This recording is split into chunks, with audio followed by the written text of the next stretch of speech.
Hi అండి. మీకు గొంతు నొప్పి అనిపిస్తుందా? గొంతు గరగరం అంటుందా?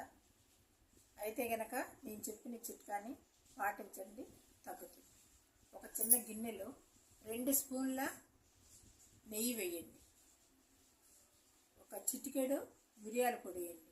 మిరియాల పొడి కనుక మీకు అందుబాటులో లేకపోతే చిటికెడు పసుపు వేయండి.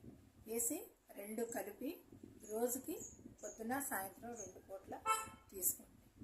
మీకు తగ్గిపోతుంది. గొంతు గరగరమంటాం, దగ్గు లాంటివి తగ్గిపోతాయి. ఈ ఆరోగ్య చిట్కాని మీరు పాటించండి.